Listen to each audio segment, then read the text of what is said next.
Je lâche les armes, je les rends et je cède la place. Salut, ici Dorian Vallée de Plateforme Bien-être, bienvenue dans cette nouvelle vidéo aujourd'hui que je tourne en t-shirt. Nous sommes, je crois, le 2 novembre, il fait un temps juste magnifique, donc je profite de ce soleil qui m'éblouit même un peu ce matin. Je vais essayer de jongler pour vous parler d'un sujet juste capital et qui fait vraiment partie intégrante de mon cheminement depuis plusieurs années. Et je pense vraiment que c'est un des seuls points véritablement capital. Et le reste, ça vient graviter autour, ça vient aider à structurer cela. Je vous ai beaucoup parlé de la loi d'unité. Eh bien, c'est un peu similaire à ce que je vais vous parler aujourd'hui, qui est le fait effectivement de céder la place, de laisser toute la place au divin en soi. L'idée là-dedans, c'est que tant que l'âme ne s'est pas tournée vers le divin, en fait, le chemin spirituel n'a même pas commencé. C'est-à-dire que la majorité des gens œuvrent dans l'ego, cherchent des réponses avec l'ego. Donc il y a beaucoup de questions de type, hier encore j'écoutais une conférence, je ne vous dis pas de qui parce que je n'ai pas envie de dire quoi que ce soit sur les autres, mais toutes les questions du chat étaient sur l'ordre du pourquoi ça arrive, pourquoi c'est comme ça, pourquoi machin truc, pourquoi eux ils souffrent, ou du comment atteindre tel truc, comment être plus heureux, comment ouvrir mes canaux, etc. Et en fait, à votre avis, d'où émergent ces questions? Et il y avait vraiment, et les réponses d'ailleurs pour moi étaient pas pertinentes. Il y avait que du mental en fait, du mental. Et ce mental prend tellement de place dans notre vie que ça nous empêche d'être, ça nous empêche littéralement de laisser le divin s'infuser dans chacune de nos cellules.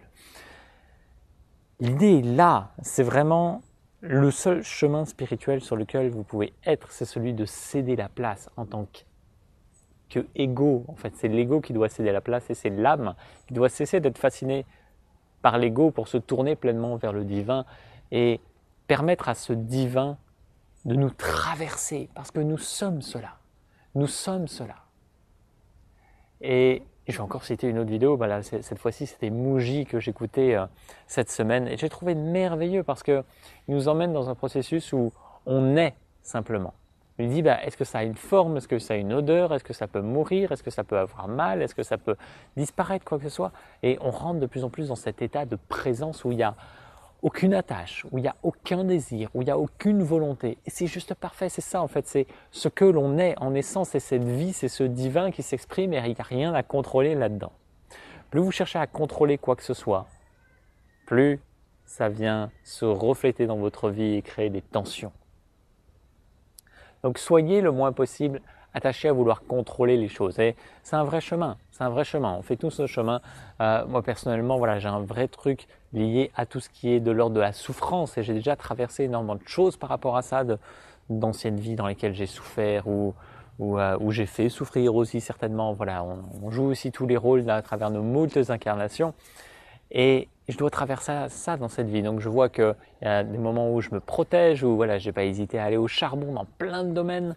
Mais il y en a d'autres sur lesquels je me protège. Et donc ça demande cette conscience de oser aller là où on n'est jamais allé, oser se laisser guider par ce qui est l'évidence, mais qu'on ne veut pas vivre parce qu'on a peur de souffrir ou on n'a pas envie de vivre certaines émotions. C'est des vrais sujets, le fait de vivre ces émotions dans notre société. Et donc on se retrouve, il y a beaucoup de personnes qui souffrent, qui ont des problèmes de santé, qui ont des problèmes financiers ou quoi que ce soit, mais ça, ce sont des créations parce qu'il n'y a rien de... il n'y a rien, non. On va dire, il n'y a pas la place au divin. Donc le divin est présent toujours, quoi qu'il en soit, mais vous le laissez filtrer à la juste mesure de ce que vous contrôlez ou de ce que vous laissez passer.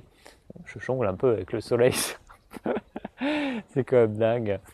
Donc mon invitation maintenant, c'est vraiment pour vous, si vous voulez vraiment passer à l'étape du dessus, qui est le début en fait du cheminement spirituel, c'est de céder la place. Que vous fassiez taire cet ego qui n'est qu'une création, qui est juste votre interface avec le monde extérieur et qui ne doit pas y avoir d'identification à ce monde extérieur de matière qui est une illusion. Tout le monde le sait maintenant que c'est une illusion.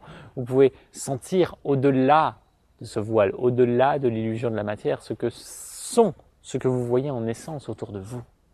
Et c'est ce spirituel qui demande à s'incarner. Et donc aujourd'hui, je vous invite à vraiment cesser de vous battre, cesser de combattre face à l'extérieur, de rendre les armes, de déposer les armes, de céder la place à ce qu'il y a de plus grand que vous et qui peut concevoir tout cela. Alors que nous, en tant qu'êtres humains limités, on ne peut avoir conscience à ce que tout ça est en essence, ce qu'est cette conscience universelle qui emplit tout, qui est d'une intelligence merveilleuse, qui régit tout, dans tous les mondes, dans toutes les dimensions, dans tous les univers, etc. Cédez la place. Je vous invite à laisser grandir cette présence en vous qui est seulement cela qui existe, cette présence en vous. Et je ferai d'autres vidéos avec des textes inspirants, avec peut-être d'autres éléments qui permettent de faire grandir cette flamme, ce feu intérieur, cette lumière, ce divin, parce que c'est ça qui demande à grandir en vous. J'espère que ça vous inspire. Si vous voyez cette vidéo aujourd'hui, profitez du soleil parce qu'il est magnifique. Je vous souhaite de vivre une merveilleuse journée et je vous dis à très bientôt. Salut!